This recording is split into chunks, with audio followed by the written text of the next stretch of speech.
வீடியோவில் எதை பற்றி பார்க்க போகிறோம் அப்படின்னு பார்த்தீங்கன்னா, டிஎன்பிஎஸ்சி குரூப் 4 உடைய முடிவுகள் எப்பொழுது வெளியிட இருக்காங்க, இது குறித்து இந்த வீடியோவில் முக்கியமான ஒரு தகவலை பார்க்கலாம் வாங்க.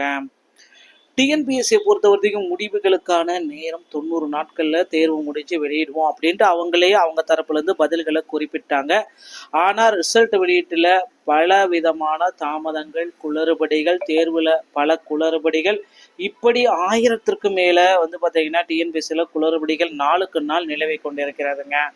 ஸோ கிட்டத்தட்ட ஒரு 200க்கும் மேற்பட்ட நபர்கள் பார்த்தீங்கன்னா கையெழுத்திட்டு இந்த தேர்வை ரத்து செய்யுங்க, மறு தேர்வு வைங்க அப்படின்ட்டு டெல்லி கொடுத்துருக்க அப்படின்னு சொல்லியிருக்காங்க. ஆனால் இது எந்த அளவில் உண்மையாக இருக்கும், அதை மறுபரிசீலனை செய்வாங்களா, ஒருவேளை ரிசல்ட் வெளியிடுவாங்களா, இது குறித்து வீடியோவில் பார்க்கலாம். அது மட்டுமே இல்லாமல் புதிய மாற்றப்பட்ட கட் ஆஃப் ரேஷியோ தற்சமயம் வந்திருக்கு, அது என்னன்றதை பற்றி உங்களுக்கு நான் இப்போ சொல்ல போகிறேன். மக்களே, நீங்கள் நம்முடைய சேனலை முதல் முறையாக பார்க்குறீங்க அப்படின்னா மறக்காமல் சப்ஸ்கிரைப் பண்ணி பெல்லை கிளிக் வச்சுக்கோ. ஸோ வாங்க இந்த வீடியோக்குள்ளே போகலாம். ஸோ டிஎன்பிஎஸ்சியோடைய தேர்வுகள் முடிஞ்சு கிட்டத்தட்ட பார்த்தீங்கன்னா 1.5 மாதங்கள் ஆகிவிட்டது, 1.5 மாதத்துக்கு மேலே கூட சொல்லலாம். ஸோ ரொம்ப நாட்கள் ஆயிடுச்சு அப்படின்னு நம்ம சொல்கிறதுனால டிஎன்பிஎஸ்சியோடைய ரிசல்ட் வெளியீட்டுக்காக எல்லாருமே எதிர்பார்க்குறோம். ஆனால் ரிசல்ட் வெளியீட்டுக்கு முன்னாடியே பார்த்தீங்கன்னா நிறைய பேர் நிறைய விதமாக குற்றச்சாட்டுகள் வச்சுருக்காங்க டிஎன்பிஎஸ்சியில். அந்த குரூப் 4ல் பார்த்தீங்கன்னா கேள்விகள் கடினமாக இருந்துச்சு.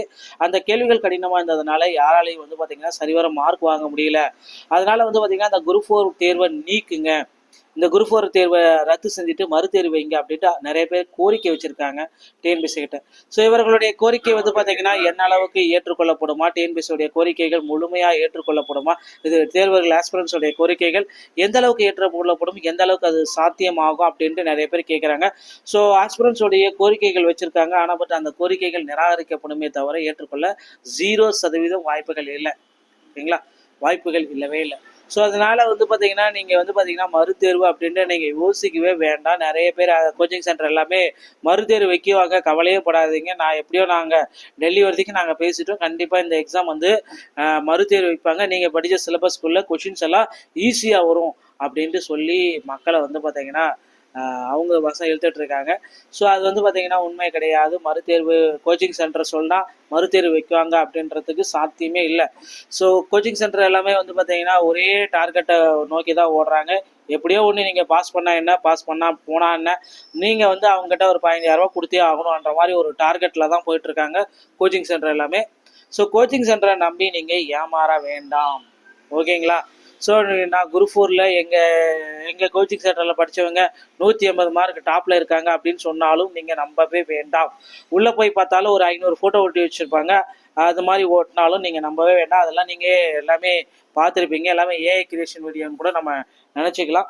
ஸோ அதனால் பார்த்தீங்கன்னா நீங்கள் என்ன படிக்கிறீங்களோ, நீங்கள் உட்காந்து என்ன உங்களால் படிக்க முடியுமோ அது மட்டும்தான் நீங்களே கோச்சிங்காக இருந்தால் மட்டும்தான். கோச்சிங் சென்டரால் இல்லாத சாத்தியத்தையும் இந்த டைம் எடுத்திருக்காங்க. ஏன்னா இந்த டைம் பார்த்தீங்கன்னா கோச்சிங் சென்டரால் கொடுக்க முடியாத ரிசல்ட்டையும் வீட்டில் உட்காந்து படித்தவங்க பார்த்தீங்கன்னா ரிசல்ட்டை கொடுத்துட்டாங்க. அந்த அளவுக்கு பார்த்தீங்கன்னா இந்த டைம் குரூப் 4 உடைய எக்ஸாம் பார்த்தீங்கன்னா வீட்டிலேருந்து படித்தவங்களுக்கு ஒரு சிலருக்கு ஈஸியாகவும், கோச்சிங் சென்டரை போயிட்டு 5 வருஷம் படித்தவங்களுக்கு டஃப்பாகவும் இருந்துச்சு அப்படின்றது தான் இப்போ ஒரு பெரிய கேள்வியாக இருக்குது. அதனால தான் மறுதேர்வு வைங்க அப்படின்னு சொல்கிறாங்க. அந்த மறுதேர்வை பற்றி நீங்கள் நம்பவே வேண்டாம். 98% பார்த்தீங்கன்னா இந்த கட் ஆஃப் மதிப்பெண்கள் வர வாய்ப்புகள் அதிகமாக இருக்குது. பெரிய லெவல் மாற்றங்கள் எதுவும் வர வாய்ப்பே இல்லை, சிறிய லெவல் மாற்றங்கள். ஸோ வேகன்சிஸ் பார்த்தீங்கன்னா என்கேஜ் பண்ணுறதுக்கு நிறைய வாய்ப்புகள் இருக்குது. மக்களே, சேஃப் ஜோன் எவ்வளோ கட் ஆஃப் மதிப்பெண்கள் அப்படின்றத பற்றி நான் இப்போ உங்களுக்கு சொல்ல போகிறேன். அது மட்டுமே கிடையாது, குரூப் 4ல் ரிசல்ட் எப்போ வெளியிடுவாங்க அப்படின்னு கேட்கலாம். ஸோ ரிசல்ட்டை பொறுத்த வரைக்கும் பார்த்தீங்கன்னா செப்டம்பர் 15க்கு பிறகு டிஎன்பிஎஸ்சி குரூப் 4 உடைய தேர்வு முடிவுகள் வெளியாகும் என்று எதிர்பார்க்கப்படுகிறதுங்க. ஸோ வாங்க, இந்த கட் ஆஃப் என்னவாக இருக்கலாம். அந்த 120க்கு மேலே 130க்கு மேலே இருக்கிறவங்க தாராளமாக வெயிட் பண்ணலாம், மார்க் கொஷின்ஸ் ரைட்டாக இருக்கிறவங்க. ஸோ உங்களுடைய கட் ஆஃப் இதுதாங்க. ஸோ கிட்டத்தட்ட விஓக்கு ஜிடிக்கு 148, பிசிக்கு 143, BC Muslim 138, MBC 133, SC 133, SC 123, ST 118, safe zone 130ங்க. ஜூனியர் அசிஸ்டன்ட் ஜிடிக்கு 149, பிசிக்கு 142, BC Muslim 137, MBC 132, SC 132, SC 122, ST 118, safe zone 133ங்க. Forest guard, watcher, driver with driving licence GT 141, BC 137, BC Muslim 131, BC MBC மற்றும் DNC 128, SC 124, SC 118, ST 118, safe zone 118ங்க. So அடுத்து typist GT 138, PC 133, PC முஸ்லீம் 128, MBC மற்றும் DNC 122, SC 122, SC 118, ST 116, செப்ஜோ 128. சினோ டைப்பிஸ்ட்டை பொறுத்த வரைக்கும் GT 133, PC 131, MBC மற்றும் PC முஸ்லீம் 128, MBC மற்றும் DNC 125, SC 125, SC 118, ST 113, செப்ஜோ 118ங்க. அடுத்து PSTM கேட்டகரியை பொறுத்த வரைக்கும் ஜிடி 118, பிசி 116, எபிசி முஸ்லீம் 115, எம்பிசி மற்றும் டிஎன்சி 109, எஸ்சி 108, எஸ்சிஏ 106, எஸ்டி 103ங்க.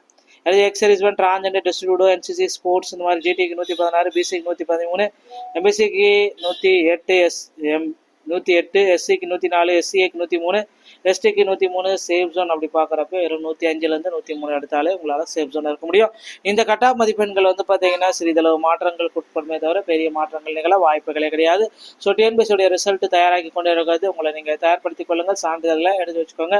சரிபார்ப்புக்கு அழைக்கப்படுவீர்கள். ரிசல்ட் இந்த மாதம் 15ஆம் தேதிக்கு பிறகு வெளியாகும் என்று எதிர்பார்க்கப்படுகிறது.